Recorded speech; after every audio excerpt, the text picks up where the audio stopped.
Bienvenue sur Top Invest, la chaîne des tops d'investissement. Ici, on parle essentiellement d'entreprises de qualité.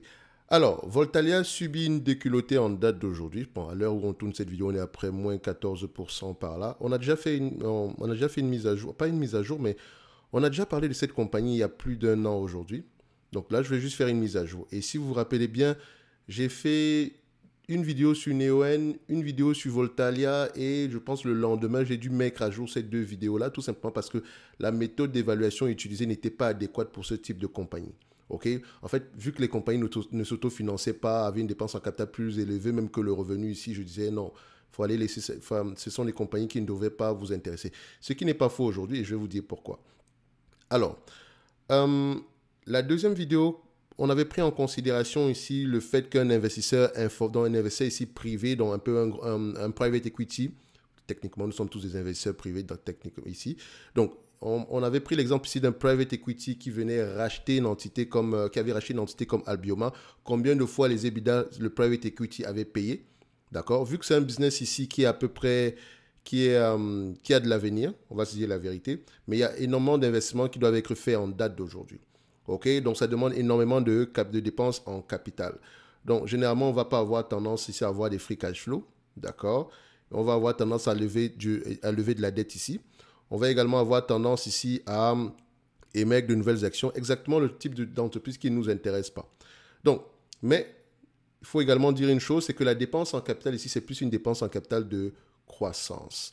Donc, quand KKR, ça s'équipe à KK comme CACA, KKR c'est ça, d'accord, c'est un private equity ici, qui a racheté l'entité qu'on appelle Albioma, je pense bien, si mes souvenirs sont bons, ok. Elle avait payé à peu près entre 8 et 12,5 fois ou 12,7 fois les EBITDA. On a refait l'évaluation ici de Neoen euh, et Voltalia à cette période-là. Et on avait découvert que, bon, pas découvert, Voltalia pouvait être intéressant. Je pense que pour Voltalia, on oscillait aux alentours d'une trentaine, une quarantaine de dollars, je ne me rappelle pas.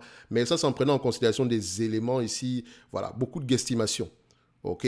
Donc, valeur d'entreprise sur EBITDA ici, un ratio de 12,7. D'accord. Donc, ça dit qu'on prenait les EBITDA ici. On prenait l'EBITDA ici multiplié par 12,7. On enlevait ici la dette nette divisé par le nombre d'actions. Ça donnait quelque chose d'assez élevé, d'assez intéressant. Mais attention, la valeur d'entreprise prend quoi en considération? Ça prend en considération la capitalisation boursière et la dette nette. OK? Vu que ce sont des entités qui dépensaient énormément en croissance, elles avaient pour habitude de prendre beaucoup de dettes. Donc, c'est-à-dire qu'on pouvait se retrouver avec une valeur d'entreprise, avec une partie VE, donc valeur d'entreprise en constante augmentation, ce qui aurait pu faire augmenter ici le ratio mécaniquement, alors que le prix allait plutôt rester le même. Ok, donc il faut faire attention quand on prend jamais ce type de ratio-là. Je sais que vous ne voyez pas, vous n'avez pas l'image en tête quand je parle comme ça, mais vous allez comprendre. Ok, donc il faut faire attention. Il y avait beaucoup de guesstimations à l'intérieur. Surtout que on n'est jamais à l'abri d'un ralentissement.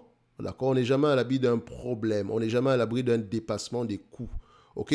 Donc, il faut prendre tout ceci en considération quand on évalue ça en date d'aujourd'hui. Évaluer une entreprise, c'est plus un art qu'une science. OK? C'est pas quelque chose d'exact, c'est pas quelque chose de précis. Voilà, c'est une estimation. C'est pour ça que j'aime réfléchir en termes de rendement. Parce que pour moi, c'est plus facile. Par exemple, si une entreprise ici, je la paye à 10 fois les bénéfices, techniquement, si elle a des free cash flow également qui vont dans le même sens que les net income ici, on aura tendance, ou bien les résultats nets comme vous voulez, les bénéfices nets comme vous voulez, donc on aura tendance ici à avoir un rendement de 10%. OK? Et là, je me pose la question de savoir, est-ce que je peux avoir mieux ailleurs pour moins de risques que ça? Déjà, acheter une action individuelle, c'est prendre un risque, d'accord? Mais dans action individuelle, ici, il y a des entreprises qui sont moins risquées que d'autres. Surtout les entreprises qui ont des bénéfices nets assez stables, d'accord? Donc, si on peut avoir ici si c'est un business ici qui a tendance à avoir des résultats assez, voilà, si l'entreprise est assez prévisible, on va le dire comme ça, on aura tendance peut-être à payer des multiples plus élevés ou bien à être plus en confiance par rapport aux bénéfices futurs. Si également nous sommes sur une industrie en croissance, Si également vous avez une entreprise qui a des avantages concurrentiels, un avantage concurrentiel, ça peut être le pouvoir, la force de la marque ici, donc c'est-à-dire pricing power. Ça peut également être ici les coûts de production.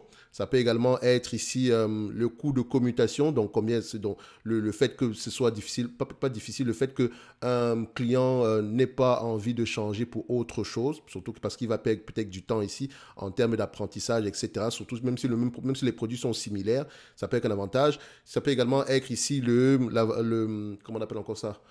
L'effet de réseau, donc le fait que plus les gens utilisent vos coproduits, plus il a de la valeur. Vous allez voir par exemple que des entreprises comme Apple ont plusieurs avantages concurrentiels. Ils ont l'effet de réseau, ok. Ils ont également le pouvoir de la marque, c'est d'accord. Et on peut même parfois parler de coût de commutation. Donc l'avantage concurrentiel est tout simplement énorme au niveau de Apple ou bien au niveau également de Microsoft. Donc, de toutes les façons, quand vous avez déjà deux types d'avantages concurrentiels au sein d'une entité ici, ça veut dire qu'il y a de grandes chances que voilà, l'entreprise ici ait des bénéfices prévisibles dans le futur. OK? Donc, l'avantage concurrentiel, ce n'est pas juste une affaire comment on appelle ça? C'est pas juste une affaire ici d'éléments quantitatifs. Il faut faire attention parce que parfois les gens disent ouais, mais ils ont la marque. Marque, ça ne veut pas dire qu'on a le potentiel d'augmenter le prix. OK? On ne peut pas fixer n'importe quel prix. Je suis sûr qu'à un moment donné, si on vous vend une bouteille de Coca-Cola dans les supermarchés ici, une bouteille de 1,5 litre à 10 euros, vous n'allez pas l'acheter. Certains vont l'acheter, c'est sûr, mais en termes de volume, ça va diminuer. D'accord? Donc, si les volumes diminuent plus vite que l'augmentation des prix ici, ce qui va se passer, c'est que le revenu va diminuer. Bref, on n'est pas là pour parler d'autre chose que de Voltalia. D'accord? Donc, on va aller rapidement. Donc, Voltalia, ici, on a ceci. Je ne vais même pas aller voir le profit warning ici. Je ne sais même pas à quoi ça concerne. Donc, ça ne me dérange même pas. De toutes les façons, il y a de grandes chances qu'on revienne sur des EBITDA plus élevés dans le futur. C'est parce que la dépense en croissance est tellement élevée que ce serait étonnant d'avoir des EBITDA moins élevés dans le futur. En période ici, à court terme, ici, on peut avoir ce genre de variation-là. Donc, en termes de revenus, on a ceci. 469 millions. D'accord? Les 12 derniers mois, voilà. Ça s'arrête même au mois de décembre ici. Mais ce n'est pas plus grave que ça, vous allez comprendre. Je vais vous montrer une chose ici. Capital Expenditure. Vous avez remarqué que le revenu est de 469, n'est-ce pas? La dépense en capital représente quoi? Presque le même niveau que le revenu. Donc, ça dit que j'ai un revenu de 100, je dépense 100 en capital. Je paye les employés avec quoi? Je paye les employés avec quoi? Et dans revenu, ça ne veut pas dire qu'il faut encore enlever, les coûts opérationnels. OK? Donc, ça se prend en considération les employés, etc. On n'a même pas encore mis la dépense en capital. Donc, ce type d'entreprise, quand je vois déjà ça, c'est une note éliminatoire. Mais on peut quand même regarder, on a revenu ici. On a la marge brute qui est quand même assez élevée. OK? On a la marge EBITDA ici, qui est, voilà, je dirais pas, voilà, on est à peu près aux alentours de 27% par là. Peut-être que c'est plus élevé aujourd'hui, mais ce n'est pas plus grave que ça. Donc, les compagnies européennes, généralement, ils présentent leurs résultats ici chaque 6 mois. Donc, c'est pour ça que parfois, qu'on peut avoir ce genre de retard-ci, mais ce n'est pas plus grave. Donc, on a à peu près 27% ici, c'est en pleine diminution. Attention, il faut aller regarder pourquoi. Et quand on regarde les free cash flow, peut-être qu'ici, vous allez mieux voir, c'est rouge. Elles ne gagnent pas d'argent. Elles ne gagnent pas d'argent. Donc, c'est-à-dire que si on a des bénéfices nets ici, ces bénéfices nets-là doivent être questionnés en date d'aujourd'hui. D'accord? Déjà, ils sont en dents de scie parce que l'entreprise est encore en phase de croissance. Et quand on est en phase de croissance, qu'est-ce qui va se passer? Le nombre d'actions aura tendance à augmenter. La dette également aura tendance à augmenter. D'accord? Parce qu'il faut financer toutes ces dépenses-là. Donc, pour nous, investisseurs individuels, déjà, c'est assez compliqué d'investir sur du LVMH, juste pour que vous puissiez voir, alors que LVMH est très stable comme business. D'accord? Imaginez donc à quoi ça ressemble d'investir si vous voulez investir sur Voltalia. Ça ne veut pas dire néanmoins que vous ne pouvez pas l'évaluer. Ce que j'aurais fait ici, c'est prendre la valeur d'entreprise sur le revenu. Donc, ce que je vais faire, c'est ceci. Je vais même prendre beaucoup de guesstimations sur cette compagnie. OK? On prend EBITDA ici, la médiane EBITDA attendue, parce qu'on va l'évaluer avec ça ici. Sur les 12 prochains mois, on s'attend à 297,33. Je pense que ça a été réduit à 275 millions ici. D'accord? Je vais même être gentil, je vais laisser le 297. OK? Pourquoi même pas l'arrondir à 300? D'accord? Parce que de toute façon, il ne sera jamais exact ce chiffre-là. Multiplié ici par, on avait un ratio entre 8 fois les EBITDA et 12 fois les EBITDA. Je vais couper la poire en deux, je vais mettre 10 fois les EBITDA. OK? Moi, la dette nette en date d'aujourd'hui, je pense qu'on a près de 1 milliard de dette nette. OK? Divisé par le nombre d'actions, on a un nombre d'actions à peu près à combien? si ça a augmenté aujourd'hui, tant mieux. Enfin, pas tant, on va l'ajuster prochainement. Je vais mettre à peu près 98 ici, je vais arrondir, d'accord? C'est 97,5 vu que ça a tendance à augmenter ici. On va le mettre à 98. Ça donne quoi? À peu près une vingtaine d'euros par là. Une vingtaine d'euros. OK? N'oubliez pas que c'est uniquement par rapport aux EBITDA de l'année prochaine. Et encore, ça prend en considération une dette d'1 milliard. Or, la dette a tendance à augmenter. Donc, l'année prochaine, on peut se retrouver avec le même niveau d'EBITDA, c'est possible, avec une dette plus élevée que ça. Donc, il faut faire attention ici. Donc, quantitativement, selon les paramètres qu'un investisseur privé va prendre, un private equity va prendre ici, on constatera que cette compagnie-ci est sous-évaluée. Et attention, et quand on dit sous-évaluée ici, même si elle ne gagne pas d'argent, la plus grosse partie de la dépense en capital ici est une dépense en capital de croissance. Donc, quand je vais lire les rapports financiers, je dois avoir l'information par rapport à la dépense en capital de maintenance, qui peut être bien moins élevée que ça. OK? Donc, ou bien regarder les objectifs du management ici par rapport aux marges de free cash flow ou des bénéfices nets. D'accord? Donc, comme moi, je l'ai toujours dit, c'est le type d'entreprise qui ne m'intéresse pas. Si vous êtes en phase de croissance, il n'y a pas de souci. Réussissez la croissance ici. Quand vous deviendrez rentable, on pourra peut-être s'y intéresser. OK? Ou bien quand vous allez au moins pouvoir vous autofinancer, on pourra peut-être s'y intéresser. OK? Sinon, entre-temps, ça reste de la spéculation ici parce qu'il y a beaucoup d'éléments ici qui pourraient ne pas... Voilà, s'il y a un léger ralentissement, s'il y a une prévision ici qui est revue à la baisse, etc., on aura ce genre de variation comme sur Voltalia en date d'aujourd'hui. OK? Donc, ce n'est pas parce que je dirais que c'est quantitativement sous-évalué qu'on va se ruer sur la compagnie. Non, non, non, non. OK? Ça prend en considération beaucoup d'éléments. Et on n'a pas de marge de sécurité ici en tant que tel, pour dire la vérité. OK? Donc, pour moi, Voltalia, c'est clairement une compagnie que je vous encourage à éviter. Et quand bien même vous choisirez d'y aller, n'allez pas avec une grosse partie de votre portefeuille. OK? Donc, ceci n'est que mon point de vue et non un conseil d'investissement. Comme d'habitude, je me réserve le droit de me tromper. Je dis toujours une chose ici, je ne suis pas en train de vous dire que c'est une entreprise de merde ou quoi que ce soit, non. D'accord? C'est une entreprise en pleine croissance et c'est typiquement, voilà, à ça que ça devrait ressembler en date d'aujourd'hui. D'accord? C'est parfois compliqué de se dire qu'on a un business ici qui a de l'avenir, mais qui ne gagne pas d'argent. OK?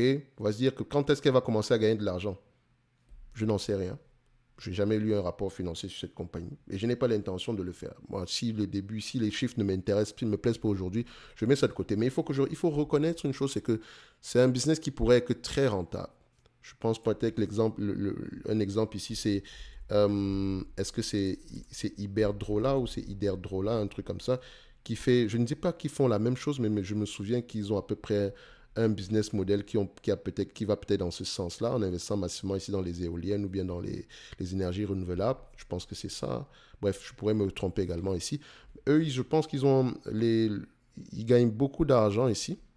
Donc, c'est un business qui pourrait se rapprocher ici des marges d'une compagnie d'une compagnie ici qui fait dans les services publics, donc utility, etc. Donc, on pourrait avoir des marges d'une vingtaine de pourcents ici. On pourrait avoir des net income ici, vu que la dépense en capital ici aura tendance à être un tout petit peu élevée. Bon, donc, il faut maintenir les actifs. On pourrait avoir tendance à avoir quelque chose en tout de 10% par là. Donc, c'est possible qu'on ait à peu près une entreprise rentable dans le futur. Et quand bien on va appliquer la même chose ici au niveau de Neoen, etc., on pourrait se dire, ok, si on prend 10% en date d'aujourd'hui, c'est un business qui est à peu près stable, etc., il y a de la croissance, mettons à 25 fois les bénéfices ici, on a 1,1 milliard. Mais on pourrait même avoir des marges bien plus élevées que ça, parce que quand vous comparez les deux ici, les grosses marges sont même plus élevées que ça. Bref, sur Voltalia, il faut être prudent. Et il faut pas être ce genre de variation, c'est vraiment pas étonnant pour le type d'entreprise qu'on a en date d'aujourd'hui. Si vous investissez sur ce type de compagnie, il faut être prêt à accepter cela. OK? Moi, personnellement, je préfère rester sur les lignes de côté, tout simplement parce qu'à un moment donné, il faut rembourser la dette. Les taux d'intérêt augmentent, donc il y a une pression supplémentaire ici au niveau des taux d'intérêt. D'accord? Donc, est-ce qu'on va avoir tendance à s'endetter encore plus? Ou bien on va favoriser ici l'augmentation du nombre d'actions? Dans tous les cas de figure, les deux ici, ce ne sont pas des bonnes informations. Ce ne sont pas des bonnes informations pour moi, l'investisseur individuel. Ce n'est pas des bonnes nouvelles pour moi, l'investisseur individuel. OK? Tout simplement parce que si l'augmentation de la dette il y a, on aura ici, voilà, s'il y a une stagnation ici au niveau des bénéfices nets, on aura une réduction ici de la valeur de la compagnie. Donc, ça ne m'intéresse pas juste à ce niveau-là. OK? Bref, on continue à observer du Voltalia. Et si ça vous intéresse, revenez uniquement quand elle va au moins pouvoir s'autofinancer. OK? Mais ça ne m'étonnerait pas qu'elle se fasse racheter à des prix qui vont aller aux alentours d'une vingtaine d'euros par là, parce que les investissements qu'elle fait ici aujourd'hui auront tendance à porter des fruits demain. OK? Ça ne veut pas dire que c'est aujourd'hui qu'on va devoir l'acheter. Il y a une compagnie que moi j'aime bien, je prends toujours l'exemple de Cheniere Énergie. Tout le monde sait que Cheniere Énergie est en train de... les usines qu'elle était en train de construire, les usines de liquéfaction ici, sont indispensables. Elles ne sont pas réplicables, en fait. Il n'y a pas de concurrence. Une fois que c'est construit dans une zone, voilà, il n'y aura pas une autre compagnie qui aura le même permis pour aller faire concurrence en face ou quoi que ce soit. OK? Donc, ce sont des infrastructures ici qui auront tendance également à être durables. Et c'est un business où on signe des contrats à long terme, des contrats d'exportation de gaz ici. Et quand vous regardez bien, les États-Unis ont énormément de gaz. Mais cette compagnie-ci a dépensé énormément en capital pendant plusieurs années. Et c'est uniquement par rapport à partir de 2017-2018 qu'elle a commencé à gagner de l'argent. Et en termes de free cash flow, c'est uniquement à partir de 2021 qu'elle a commencé à avoir des free cash flow. Sinon, toute cette période-ci, elle ne gagnait pas d'argent du tout. Pourtant, le produit qu'elle avait a de l'avenir. D'accord? Pourtant, ce produit-là a de l'avenir. Et qu'est-ce qui s'est passé? On va augmenter le nombre d'actions. La dette également va augmenter. D'accord? On aura ce genre de choses-ci. OK? Et entre-temps, le prix de l'action aura tendance à faire du yo-yo. D'accord? Comme ça. OK? Ce genre d'entreprise, c'est maintenant que ça nous intéresse. Même si quelqu'un vous dit ici que ouais, mais si je l'avais acheté aux alentours à 3 dollars ici, etc., est-ce que tu l'aurais gardé jusqu'à aujourd'hui? Il faut souvent regarder les choses comme ça. Très peu auraient gardé ça jusqu'à aujourd'hui. D'accord? Certains, après avoir doublé ici, auraient vendu. Personne n'aurait pu garder ces actions-là jusqu'à aujourd'hui. Très rares sont les personnes qui ont réussi à le faire. OK? So, on va se dire ici que pour moi, je veux avoir le maximum de sécurité possible ici. Donc, voilà ce type d'entreprise qui va m'intéresser aujourd'hui parce qu'elle s'autofinance. OK? Sa phase de croissance est déjà, la phase d'investissement et de gros investissement ici, elle tire déjà à sa fin. Maintenant, on va plutôt passer à une dépense en capital de maintenance. OK? Donc, Cheniere Énergie, c'est maintenant que ça nous intéresse. Même si on est à 105 dollars, j'attends maintenant un prix qui me correspond. Je n'ai pas besoin de tripler mon capital même si j'aimerais le faire sur 5 ans. Juste doubler, ça me va. OK? Ou bien, je n'ai pas envie de faire un x10 sur 10 ans avec énormément de risques. Non. Un x4 sur 10 ans avec très peu de risques, ça m'intéresse déjà. OK? Ou un x3 sur 10 ans avec très peu de risques, ça m'intéresse déjà. Parce qu'au niveau de la construction, il y a beaucoup de choses qui auraient pu mal se passer. On aurait pu avoir des défauts de construction. On aurait pu avoir ici... comment on appelle ça? On aurait pu ici avoir une crise qui aurait pu mettre cette compagnie-ci en difficulté, notamment au niveau de la dette, etc.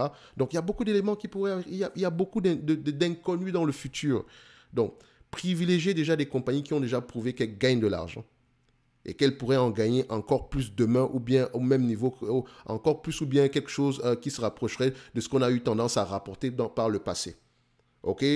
C'est important de lire les rapports financiers, c'est même déterminant. N'investissez jamais sur une compagnie parce que oh, c'est l'avenir, énergie verte et tout ça, blab, on s'en fout en fait. Il faut avoir bien plus d'informations que ça. Taille du marché, compétiteur, on va construire l'usine, la capacité de combien, à combien est-ce qu'on va vendre cette électricité-là, ok, qui fixe le prix en question.